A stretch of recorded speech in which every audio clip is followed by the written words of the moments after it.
L'effet hétérosis est aussi appelé vigueur hybride. Est-ce que tu connais? Dans cette vidéo, je vais vous expliquer de quoi il s'agit avec des exemples et en fin de vidéo, nous aborderons ses limites éthiques. L'effet hétérosis est un phénomène observé en génétique et en agriculture, où la descendance issue du croisement de deux lignées génétiquement différentes présente des caractéristiques supérieures à celles des parents. En gros, le meilleur des deux mondes. Cela peut se traduire par une croissance plus rapide, une meilleure résistance aux maladies et une meilleure productivité, notamment en agriculture pour cette dernière caractéristique. On va prendre deux exemples concrets, l'un pour une culture et l'autre pour un animal.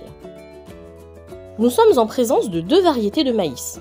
La variété A est résistante à la sécheresse et la variété B donne de gros épis, mais est sensible à la sécheresse. Leur croisement donnera un plant hybride qui résiste bien à la sécheresse et produit de gros épis. C'est cette performance supérieure de l'hybride qui est due à l'hétérosis. Prenons à présent un second exemple. C'est celui que vous pouvez voir en détail dans le short que je vous mets en lien en fin de vidéo et en commentaire.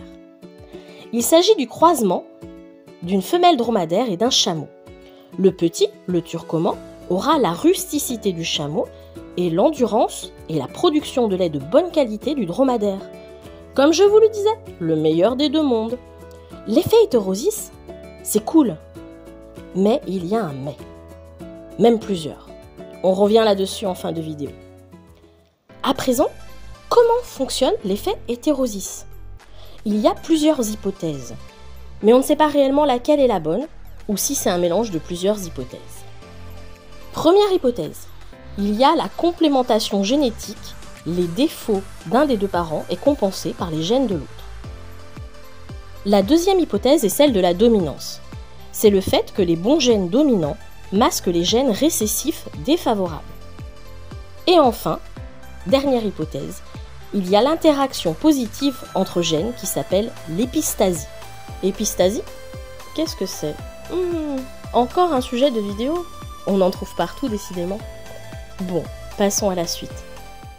Pour l'instant, l'usage de cet effet hétérosis est, et heureusement peut-être, cantonné à l'agriculture et à l'élevage, et parfois à l'aquaculture pour certaines plantes ornementales.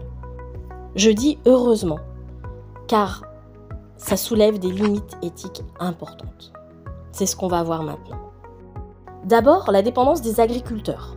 En effet, les hybrides sont souvent stériles ou ne donnent pas de bons résultats en seconde génération.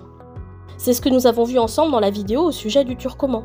La deuxième génération n'avait pas les propriétés de la première. Donc les agriculteurs sont obligés d'acheter des semences chaque année à de grandes firmes semencières. Cela alors crée une dépendance économique. Ont-ils réellement besoin de cela? Vous avez malheureusement la réponse dans l'actualité. Ensuite, insidieusement et progressivement, on assiste à une érosion de la biodiversité. En favorisant des variétés performantes, on abandonne les variétés locales ou anciennes. Ainsi, la diversité génétique diminue, ce qui rend les cultures plus vulnérables aux maladies et aux changements climatiques. D'autre part, il y a quelque chose que je trouve vraiment triste, pour nos paysages notamment. Tout est de la même taille, de la même couleur, la même maturité.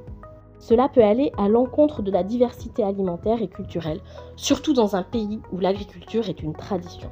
J'habite moi-même dans un tout petit village du centre de la France qui est entouré de champs à perte de vue. Et même si j'aime profondément la région où je vis, c'est vrai que ça donne un aspect répétitif au paysage.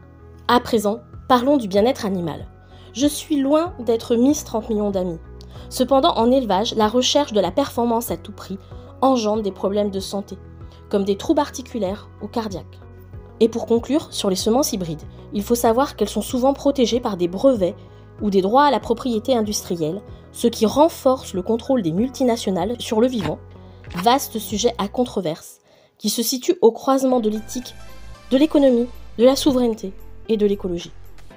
Et toi, qu'en penses-tu? L'effet hétérosis, miracle de la nature ou piège industriel? Dis-le-moi en commentaire. On vient de parler de limites éthiques, et ça me fait penser au délai de destruction des embryons chimériques.